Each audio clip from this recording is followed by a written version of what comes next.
जरा मुझे बताएंगे हमारे पास में कुल कितने तत्व हैं जो मॉडर्न पीरियोडिक टेबल के अकॉर्डिंग बात करें सर, टोटल 118 एलिमेंट से, ठीक है। और क्लास स्टार्ट हुई थी उसमें मैंने आपको बता दिया था कि इसमें से 94 जो तत्व है वो तो दोस्तों हम लोगों को प्रकृति से मिले हैं, जबकि दोस्तों आप लोगों के 24 तत्व जो ऐसे थे जो आप लोगों ने आर्टिफिशियली बनाया, लैब में बनाया, ठीक है। और दोस्तों अभी पीरियोडिक टेबल में मैंने आपको एक चीज बताई थी कि जितने भी तत्व होते हैं वो या तो धातु होगा या अधातु होगा या उपधातु होगा, ठीक है। तो इनमें से कितने धातु है? 118 में से 91 है धातु, 20 है अधातु और 7 है उपधातु। तो इनको जोड़ के देख लो, 91 प्लस 20 कितना होता है? 101, 111 और 111 प्लस 7 118। अरे भैया सर समझ में आ गया, कोई दिक्कत नहीं है, चलो आगे आप तो, चलो आ जाओ। दोस्तों अगर आप लोगों से पूछे कि अर्थ के क्रस्ट में सबसे ज्यादा पाया जाने वाला तत्व कौन सा है, अर्थ के क्रस्ट का मतलब दोस्तों यहां पर बात कर रहा है, तो सब जानते हो, ज्योग्राफी में पढ़ा होगा, ऑक्सीजन, ठीक है। अगर आप लोगों से पूछा जाए सबसे ज्यादा पाया जाने वाला धातु कौन सा है, तो वो आपका एल्यूमिनियम हो जाएगा। दोस्तों आई थिंक मुझे ये बताने की जरूरत नहीं है, तो आपने ज्योग्राफी में पढ़ चुके होंगे। हाँ ये बताता हूं, अगर आप लोगों से पूछे सबसे हल्का लाइटेस्ट एलिमेंट कौन सा है, तो पहले नंबर पे आपका हाइड्रोजन आता ना। हाइड्रोजन सबसे आपका हल्का तत्व है।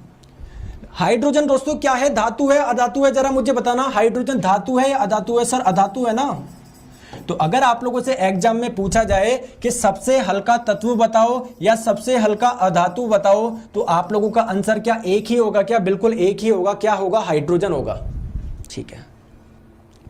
अगर आप लोगों से पूछे सबसे हल्का धातु बताओ, तो हाइड्रोजन के आंसर हो सकता है क्या? सर हाइड्रोजन धातु थोड़ी, हाइड्रोजन तो अधातु होता है, हीलियम भी अधातु होता है। फिर आता है लिथियम। लिथियम आपका क्या होता है दोस्तों? धातु होता है। तो सबसे हल्का धातु पूछे तो लिथियम आपका आंसर हो जाएगा। सर सबसे भारी भी बता दो, तो सबसे भारी जो आपका मेटल होता है वो होता है दोस्तों ऑस्मियम, ठीक है। आ जाओ दोस्तों, जितने भी धातु होते हैं ना, जैसे आपके घर में सोना है क्या? अरे आपके घर में सोना रखा होगा, थोड़ा सा ही रखा होगा, हो सकता है आप में से अभी किसी ने अंगूठी वगैरह कुछ पहन रखी हो। आपके घर में चांदी भी होगा, चलो सोना चांदी नहीं है, जैसे मेरे भी घर में नहीं है, तो लोहा तो पड़ा होगा। अभी दोस्तों लोहे को जाके देखोगे वो कौन सी स्टेट में है? वो ठोस अवस्था में, ये मेल्ट किया हुआ है, या लिक्विड स्टेट में? सर सॉलिड स्टेट में। सोने को देखोगे आप लोग अपनी उसमें तिजोरी में, वो भी सॉलिड स्टेट में, चांदी को लिक्विड। दोस्तों जितने भी धातु होते हैं ना, जितने भी धातु, वो रूम टेम्परेचर पे, रूम टेम्परेचर नहीं 20 डिग्री सेल्सियस की बात कर रहा हूँ, वो सारे सॉलिड स्टेट की अवस्था में होता है।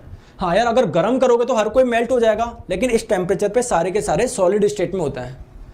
एक इकलौता धातु ऐसा है, इकलौता मेटल ऐसा है जो रूम टेम्परेचर पे लिक्विड स्टेट में रहता है, तरल अवस्था में रहता है। क्वेश्चन बहुत बार पूछा जाता है।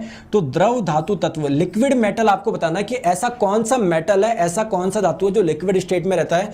तो दोस्तों ये है आप लोगों का पारा, जिसको इंग्लिश में हम लोग बोलते हैं मरकरी। और अगर आप लोगों से पूछे इसका परमाणु क्रमांक कितना है, इसका परमाणु क्रमांक है 80, ठीक है। दोस्तों जो अधातु होते हैं ना, वो आपके तीनों अवस्था में पाए जाते हैं, सॉलिड में भी पाए जाते हैं, लिक्विड में भी पाए जाते हैं, गैस में भी पाए जाते हैं। जैसे हाइड्रोजन आपका क्या है? अधातु है ना, देखो गैस में गैस स्टेट में पाया जाता है। क्लोरीन भी अधातु है, वो भी गैसिस स्टेट में पाई जाती है। लेकिन केवल और केवल एक अधातु ऐसा है जो लिक्विड में पाया जाता है, केवल एक ही है वो। तो अगर आप लोगों से पूछा जाए कि लिक्विड नॉन मेटल एलिमेंट यानी ऐसा कौन सा अधातु है जो तरल अवस्था में पाया जाता है, दोस्तों ये आपका हो जाएगा ब्रोमीन। ये एक आप लोगों का एमसीक्यू क्वेश्चन है। क्या बात है सर, ठीक है, और बताओ दोस्तों। आ जाओ, अगर आप लोगों से कोई पूछे विद्युत का सबसे अच्छा सुचालक कौन सा है, सर विद्युत का सबसे अच्छा सुचालक से क्या मतलब होता है? इधर आ जाओ दोस्तों। मान लीजिए कोई वायर ले, किसमें करंट इजीली फ्लो कर जाएगी? एक पॉइंट से बिल्कुल इजीली फ्लो हो जाएगी। लकड़ी में फ्लो हो पाती है कि नहीं दोस्तों? तो सबसे अच्छा कौन सा धातु है जिसमें से करंट फ्लो हो जाएगी? जितने भी धातु होते हैं ना उसमें आसानी से करंट फ्लो हो जाती है, अधातु में नहीं होती, सबसे ज्यादा होती है धातु में। धातु में भी कौन सा? तो ध्यान रखेंगे दोस्तों, चांदी यानी सिल्वर। क्लियर है क्या? इसको छोड़ दो, कोई जरूरी नहीं है, ये बहुत इंपॉर्टेंट है। मोस्ट मेलेबल एलिमेंट दोस्तों, सबसे ज्यादा मेलेबल कौन होता है? अब आप लोग पूछोगे सर मेलेबल क्या होता है? देखो आप लोग मुझे बताओ, आपके घर पे लकड़ी होगी दोस्तों, लकड़ी को जब आप लोग ठोकोगे तो लकड़ी क्या फैलती चली जाएगी? क्या फैलती चली जाएगी? क्या नहीं सर। लेकिन दोस्तों सोने को या चांदी को जब आप लोग उस पर हैमरिंग करोगे तो वैसे फैलती चली जाएगी, शीट जैसी बनती जाएगी।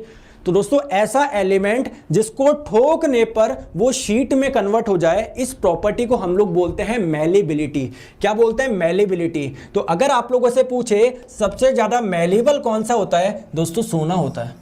क्या होता है? सोना होता है। ठीक है। अगर आप लोगों से पूछे सबसे ज्यादा क्रियाशील अधातु कौन सा होता है, बहुत ज्यादा रिएक्टिव होता है दोस्तों, फ्लोरीन। ठीक है। अगर आप लोगों से पूछे सबसे अधिक क्रियाशील धातु, तो वो आपका सीजियम हो जाएगा। क्लियर है क्या? ठीक है। अगर आप लोगों से पूछे सबसे ज्यादा आयनाइजेशन पोटेंशियल, आयनाइजेशन पोटेंशियल बोल लो या आयनाइजेशन एनर्जी बोल लो, बात एक ही है, सबसे ज्यादा किसकी होती है? हीलियम की होती है। ठीक है दोस्तों। तो इसमें आप लोगों को कुछ ज्यादा और मैं बताता हूं, न्यूनतम आयनन विभव नहीं पढ़ना है, सर्वाधिक इलेक्ट्रॉन प्राप्ति। हाँ, तो सबसे ज्यादा इलेक्ट्रॉन एफिनिटी किसकी होती है? ध्यान रखना है, बहुत इंपॉर्टेंट है, क्लोरीन। और सबसे ज्यादा इलेक्ट्रोनेगेटिव यानी सबसे ज्यादा विद्युत ऋणात्मकता किसकी होती है? फ्लोरीन की। दोस्तों ध्यान रखेंगे, जिसकी विद्युत ऋणात्मकता ज्यादा होती है वो सबसे ज्यादा क्रियाशील होता है। तो अगर आप लोगों से पूछे सबसे ज्यादा क्रियाशील कौन होगा, आंसर उसका भी क्या होगा दोस्तों? फ्लोरीन होगा। क्लियर है क्या? ठीक है, आ जाओ। नेक्स्ट हम लोग बात करते हैं कि ऐसा कौन सा तत्व है जो कि केरोसिन के तेल में रखते हो। दोस्तों सोडियम को किस में रखा जाता है? मिट्टी के तेल में रखा जाता है, केरोसिन में रखा जाता है। समझ में आ गया क्या? बस तो ये वाली चीज आप लोगों को ध्यान रखना